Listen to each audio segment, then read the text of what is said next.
Hello, and welcome to the Exponential Growth Podcast, powered by Analyst Investors. I'm your host, David Olivencia, co-founder of Analyst Investors, and a passionate advocate for leveraging innovation and technology to drive success. Let's get started. This is Exponential Growth. I also want to give gratitude to Salvi Media. They're the founding sponsor of the podcast. They're a premier executive content agency dedicated to crafting exceptional content and strategies that elevate companies' brands and their executives. They're creators of the Emmy Award-winning CEO series. I think many of you have seen that. We've also featured one of my portfolio companies, Analyst Investors and Hallow, on their CEO series. And they've had in-depth interviews with CEOs talking about their personal journeys and business experience. The CEO series can be found on Cheddar, Entrepreneur Magazine, Reach TV, and really want to thank Salvi Media for their support of the podcast. You can also follow them on social media, as well as they have a podcast studio in Chicago. Join them as well. So again, thank you, Salvi Media, for making this podcast possible. We have a very exciting show and episode today about two cool exponential trends: artificial intelligence, which what everybody talks about, but also the brain and brain tech. And with us today, we have Dr. Ramses Alcaide, or Alcaide, if you're in Massachusetts, how you pronounce it. But and we have him to kind of share his perspectives as a CEO of a very cool company called Neurable. Dr. Ramses, welcome. How are you? Good. It's an honor to be here today. I'm excited to be chatting with everybody, and I'll be showing some really cool brain technology stuff, and maybe we'll even sneak in on demo. Well, that's great, and looking forward to that. And you think about the brain, and you think about all the other advances in medicine and medical and all that kind of stuff, and kind of the frontier where there's so much opportunity and so much that we don't know, but it's like one of the most powerful things in the universe, the brain, and it's just amazing its capabilities. And so we'll walk through that. And so what we like to do in the podcast, on these Exponential Growth podcasts, first is just tell us a little bit about you and a little bit about Neurable. Yeah, definitely. And just to riff off the first part, AI and brain-computer interfaces are literally going to be the two biggest things we bring to humanity, like easily, right? AI, and they work together. And the more we learn about the brain, the better we make AI, and the more we learn about AI, the better we understand the brain, right? And that it's kind of crazy to think about that. My journey really started when I was about 8 years old, which is kind of crazy to think about. But my uncle got into a trucking accident and he lost both his legs. And it was a really traumatic time, obviously, for him, but it impacted me deeply, and it made me want to essentially dedicate my life toward how do I develop. At first, it was prosthetics that could be controlled by the brain. But then eventually it turned into, as I went to the University of Washington, studied electrical engineering there, then I got my PhD in neuroscience at the University of Michigan, and I realized that it's kind of crazy to think, but we don't understand the brain at scale, right? Which is insane because it's the most powerful organ in our body, and yet it's the one we know the least about, right? And so the mission of Neurable really became, how do we enable the brain to be understood at scale? And most significantly is, how do we overcome the biggest challenge toward doing that, which is right now, any type of technology that enables at scale brain interfacing requires these large head cap systems, right? And so our work was essentially, how do we use AI to essentially take what used to be these large head cap systems that you see here, and then make them essentially work, make something that people would actually buy and use every single day, like a pair of headphones or earbuds, and then make them essentially work at a similar capacity. Well, And that large one doesn't look too cool or fashionable, by the way. It looks kind of right. clunky. And actually, I'm wearing a brain computer interface right now. This is a brain computer interface. It's actually a pair of headphones that has these soft electrodes on the inside, right?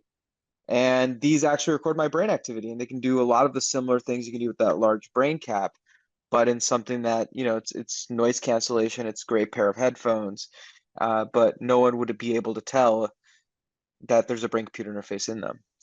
Yeah, no, amazing. So you went fast through it, but let's just double click a little bit on you got a PhD in this thing called neuroscience, like, and I think you mentioned the accident that your relative had that kind of got you kind of going in this area, but you get an electrical engineering degree, you say, hey, you know what? I really want to study this brain thing. Was it anything more than that accident?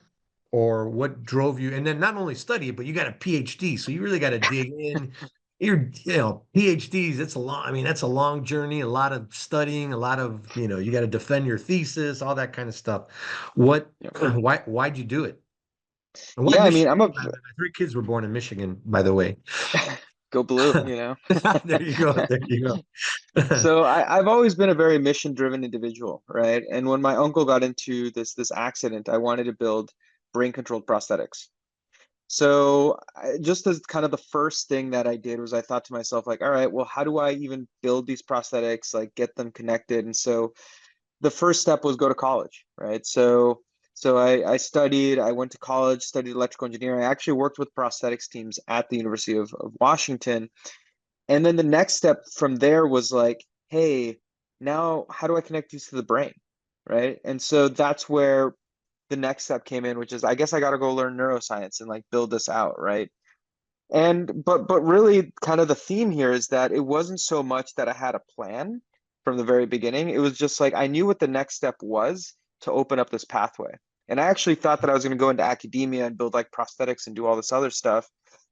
But once we designed the first system in grad school, and I saw this bigger problem of understanding the brain at scale, I took the innovation that we developed to the patenting office, and I told them, hey, we have this incredible way of recording the brain at scale that's super high resolution.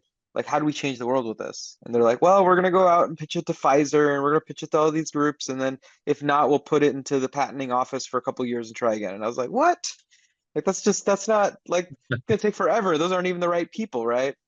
And so they kind of just like laughed a little bit and they were like, well, you could always do a startup, and I guess I was like, all right, I guess that's the next step, right? So it's like whatever the mission told me to do next is what I did. And the same thing is true with the company now. It's like all the pivots and changes that we've had to do to evolve have been because that's what the mission needs for it to succeed, right? And so I've been more married on the mission over necessarily how to solve that mission. And I think that's led us down a really great direction. Excellent. So you get the PhD, you do this, you get there, and then you say, hey, I'm going to do this startup. So walk us through this kind of journey of the startup and the accomplishments that you've had and where you're at today. Yeah, I mean, honestly, I didn't think it was going to take this long. Just to be honest with you. No, You know, everything always take longer. Everything always takes longer than you think. It's crazy. yeah, we created this technology in 2011 as part of my PhD work, and essentially what it enabled us to do was increase the signal that we picked up from these devices. And at that time, it was used essentially for children who had severe cerebral palsy. That was the main kind of direction that we tackled it in. And so back then, it was this gel cap, right? And our goal was like, all right, if we want to make this scalable, we have to get to an everyday form factor, right? And so it took, you know, over a decade's worth of work, 9 published papers, 8,000 people worth of data, but we've essentially gone to smaller form factors and, you know, tried to retain the signal to noise. So it's an all software solution. It uses AI to boost the signal, but we essentially had to create models from the gel caps all the way down to now earbuds and headphones. But that Yeah. journey was, very nonlinear. I thought that it was going to be a lot shorter, but everything goes wrong. You kind of have to pivot.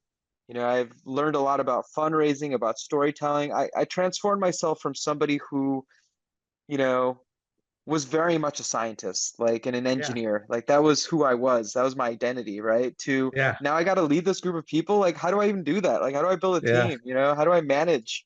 Like, it's been a crazy journey.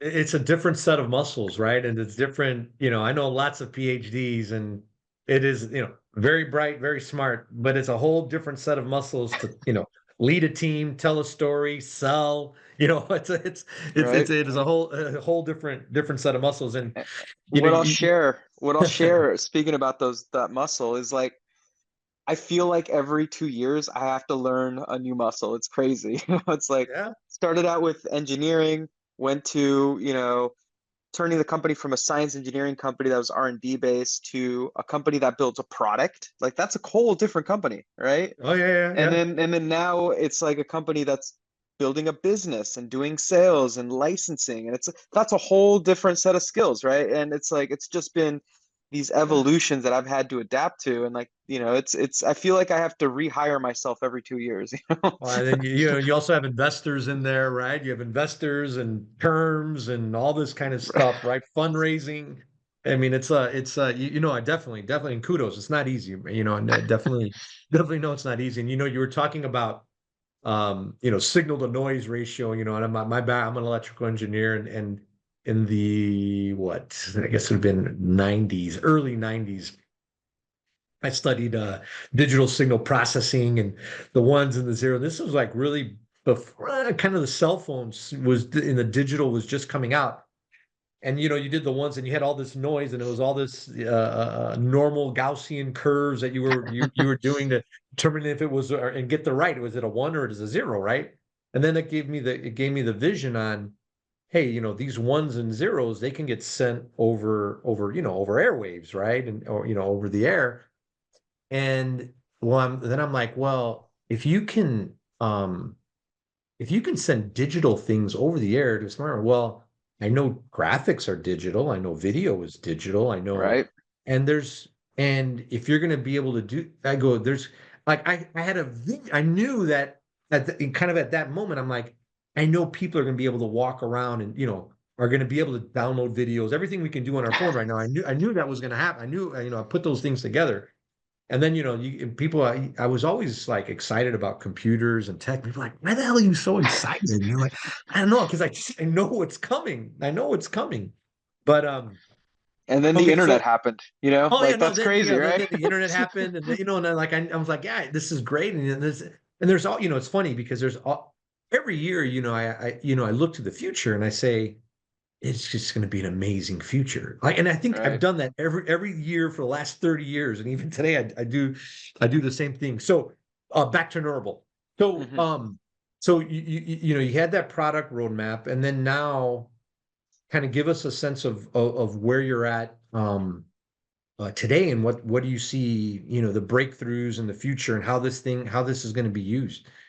Yeah, definitely. I mean, I think today is a very exciting time for us as a company because all that hard work, the 10 years of work, and we've tried to make money multiple times, like we had this like VR headset in 2017, and we thought, okay, this is a socially acceptable form factor, and you can put brain sensors on it, right? And it turns out that, like, first of all, building a startup on a startup is not a good idea. And VR was very much a startup in 2017, right? And people are dealing with other problems. They're looking at like how do their six DOF controllers versus like making it wireless. Like brain computer interface wasn't anywhere near the roadmap, right? And so we had to do a significant pivot. And now we're finally in these form factors that people do use every single day. This isn't a startup, right? It's like we're licensing it to the biggest companies in the world. And it's essentially getting to the point right now where we're working with multiple partners, and just like your Apple Watches and your Fitbits all have heart rate sensors in them, very soon all of these headphone based and earbud based devices are going to have brain sensors in them, right? And seeing that, like, and here's the crazy part, like, it was awesome that this headphone system for Master and Dynamic came out. Like that was great to see, and it's I think a huge milestone in the brain computer interface space. But I can see all the other partnerships happening on the back end, and like I see this world that's about to happen that very few people get to see, and it's just absolutely exciting and exhilarating, and it's just like refreshing my entrepreneurial spirit to get this out. Yeah, you think about like all this all the heart data that I have, beats per minute, all the different, 50 to hundreds of different things you can find out about heart rate, pulse, all that kind of stuff.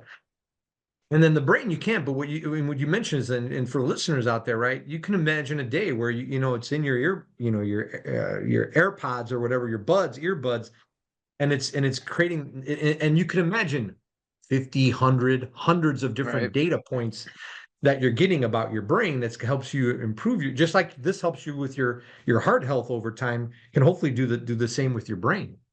Yeah, and actually what's crazy is that your brain is so much more significant than any other organ in your body, right? Like this is a short list of all the things you can pick up from brain data. Like it's huge, right? Like you can't get this level of detail from any other wearable device, right?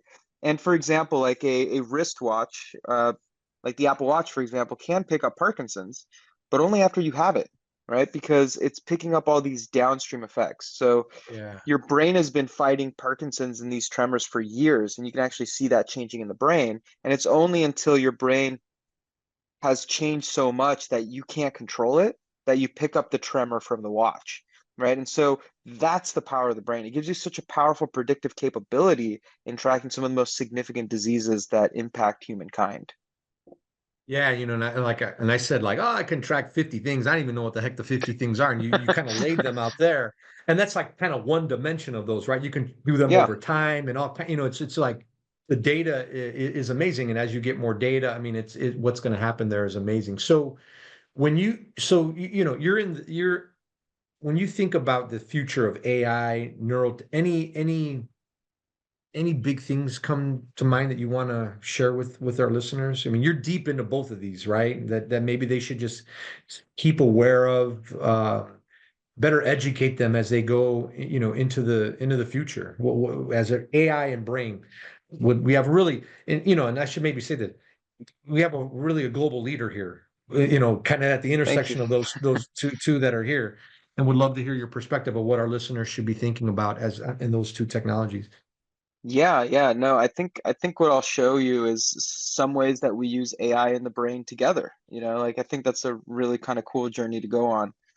So here is actually a person reading a book for an hour and a half, right? You can see that this line here to the left is focus, and then this is time in the bottom. And when somebody's reading a book that's neurotypical, you can see that their focus is relatively high, and then they get tired, and then we tell them to take a break, and their focus recovers, right? But this is somebody with ADHD reading a book, right? And you can see just how much variability there is in their focus. What if you had that level of data? Right? Now what we can actually do is, and this is actually in the app, we can play music and change the audio so that whenever you get into this low focus zone, it actually like reminds you to get back into focus. And we're seeing people that had these ADHD responses essentially be able to maintain focus for long periods of time, which is absolutely amazing, right? But there's so much more we can do with this. For example, here is me meditating. You can see that I'm in high depth in this blue area, and then I get out of meditation in this yellow area. So I thought I was just terrible at meditating. And then I did a meditation session with Deepak Chopra, and look at my meditation there, right? So the fact that AI has enabled people to get brain data anywhere and try different things out now enables this exploration to happen that wasn't before possible, right? And knowing this data, I actually tried Headspace, Calm. I tried all these different apps. Couldn't get some of them to work. Some of them work better than others, but I was able to pick the one that was right for me, right? And that's super powerful, right? And there's so many cool things we can do. We're tracking brain metrics now, also when it comes to like brain age and health metrics with science, right? So this is actually me before South by Southwest. My brain age was 30 years old. I have these metrics here to the right. Delta's associated to sleepiness, beta's associated to mental readiness. And then I went to South by Southwest and I drank some wine at these events and I stayed up late, right? And like 50 years old, days of this, 55. right, Oh, shoots my yeah. brain age up, right?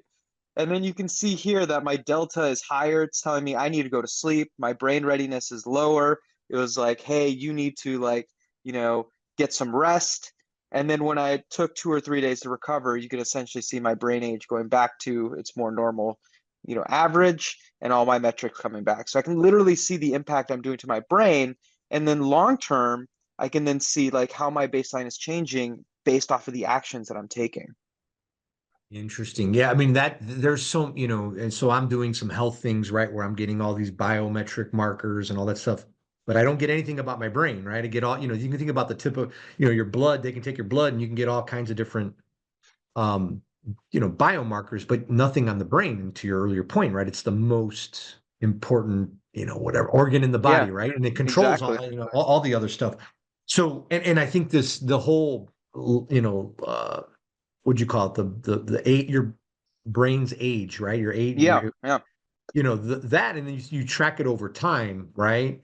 And so and there's the obvious things like, sleep, what you eat, um, maybe supplements, what Hmm. what are things that other than you can go through the obvious ones, right? But are there kind of like the more not so obvious things that people can do to really, how far can you take your brain back, right? If you wanted to be 22-year-old brain, could you do it?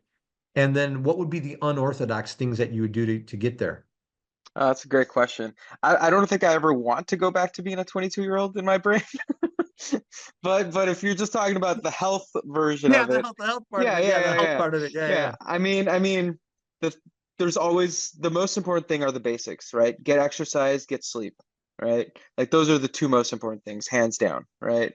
The things that we've identified that have helped me a ton is also not drinking alcohol. That impacts your brain age No, significantly. And I'm a big wine drinker. I love wine, me too. like Me too. Me too. I know. so. I know. It's like you go, what do you pick? But getting that real-time feedback made it so that now I'm a little bit more conservative about it, right? Maybe I only ask for a 1 ounce pour, right? Unless it's a really good wine.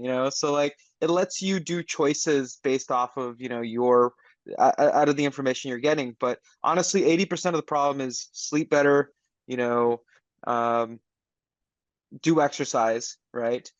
And a big thing is keep your brain active, right? But I think what's really powerful is some of these metrics that we can give you. For example, we can look at your gamma response. Gamma is related to neurodegeneration. So if your brain has a gamma response that's really low, what we can tell you, and that's this one right here, we can tell you, hey, you might benefit from gamma therapy, which is where they flash 40 hertz lights into your eyes, and it actually helps flush out some of the plaque that's building up inside your brain, right?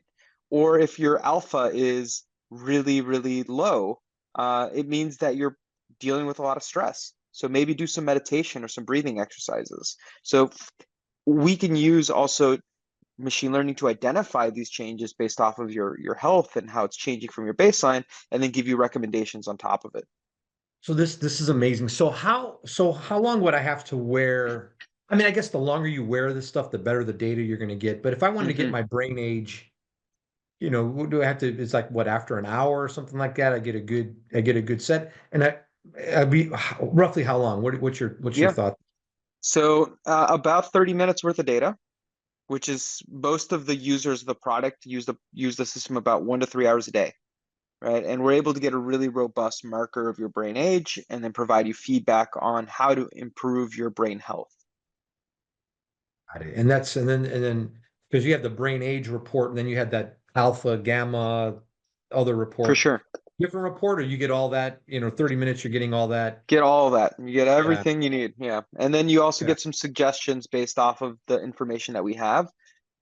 We have a smart AI agent that analyzes your brain activity and then says, like, hey, this is what I recommend for you in order to have a healthy brain. Wow. Really, I mean, that's excellent, right? I mean, you think about, and by the way, you think about all the money people are spending on health outside of your brain, right? Like, oh, do Yeah. this, take medicine, Ozempic, all this kind of stuff, right? Yeah. And I mean, that day, that yeah, you can have a healthy body, but if your brain's not healthy, it doesn't matter, like, right, and they're somewhat related too, right? They, if you don't take care of your body, it is going to impact your brain. It goes up the other way too. exactly, Uh, um, exactly. So, wow, a lot of ground we covered. So so exponential growth, right? So we got two amazing trains. What we're explaining the brain, AI, those coming together, and what we're doing to really open up health in the brain. Let's move a little bit to investing, right? So Yeah. you have a view on, people invest in you and they've invested in Neurable. you're making bets and investment as a CEO, and then also I'm sure you have a perspective on, just overall investing and what people should be thinking about and looking at. So we'd love to hear your thoughts across those areas on investing, which is the other area. Was you get all these cool trends, but to the listeners out there, it's like, okay, well, that's great, but if I want to invest and I want to get a great return on this stuff, where do I place my bets? Where do I place my chips? So we'd love to hear your thoughts. Yeah, I mean, what I would say is I'm kind of biased, obviously. Like, I think that this is the age of neurotech. It's actually such a big inflection point for us as a company because we're generating real revenue and we're growing at a significant margin that I invested in Neurable this time. Right? I put 100K of my own money into the company because this is that moment, right? And my mom and dad have always been like, when can we invest? When can we invest? And I've always been like, whoa, like it's pretty high risk, like but this time around, I was like, I'm writing a 100K check. You don't have to write anything if you don't want to, but like, this is that moment. And I see this as a whole for both AI and neurotech in general. We're finally at an age where the AI technology enables neurotech to scale out. And in my opinion, the ones that are the going to be the biggest winners are the neurotech companies that focus on software, because you know anybody can make an EEG system, but whether it's headphones or earbuds, that's not the hard part.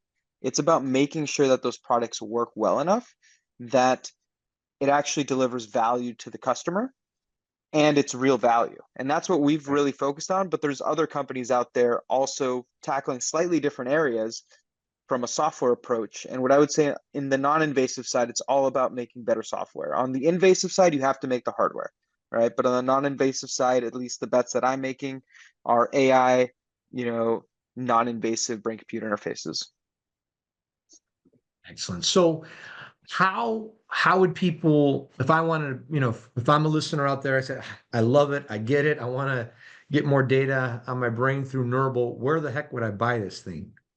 Yeah, that's a great, great question. I would say you can just go to our website, neurable.com, and that is the perfect place to get it. Also, I mean, I'll just throw this up real quick. Feel free to join our newsletter, learn more about the company. And on top of that, if you want to see some really crazy experiments that I've done personally with this neurotech, from driving car simulators to walking on fire, check out my Instagram. It's I love to run experiments. Well, walking, or the South by Southwest one after a couple glasses of wine, that one would be good. That would be great. Rams, so Instagram, any on social, you're on the gram, LinkedIn. I know you're on X. What are some Hmm. of the handles or things that you can share? How people get Yeah. in touch with you? I don't actually know the handles, but I can pull them up real quick. Well, guess what? Yeah. It's pretty Oh, easy. here we go. Ramses Yeah. Alcaide, Dr. Ramses Alcaide is pretty easy Yeah. to track down Exactly. across any of My these my areas. So my Instagram is at Ramses Alcaide, right? My LinkedIn is, I think it's just Ramses. Let me check. I'll check right yeah, now. I should have there's not. prepared for this part. No, and there's not The that many. Pharaoh Ramses. There you go. We'll throw Yeah, it up there's on the not. screen. We'll throw it up with Yeah, AI. there you go. There you go. There you go. We'll do that part of the editing. So, Ramses, Dr. Ramses, thank you for making it a priority. I know you got a lot of things going on coming up to share your perspectives on exponential growth, the excellent journey that Neurable has had. We wish you continued success. Make those brains, make humanity right better. Make these brains healthier, and have a lot of fun along the way and accomplish your mission, your mission in life, right, as well. So For sure. thank you. Tons of success to you. Thank you. And thank you for backing us too. It's been a real honor to work with your team, honestly. Right, excellent.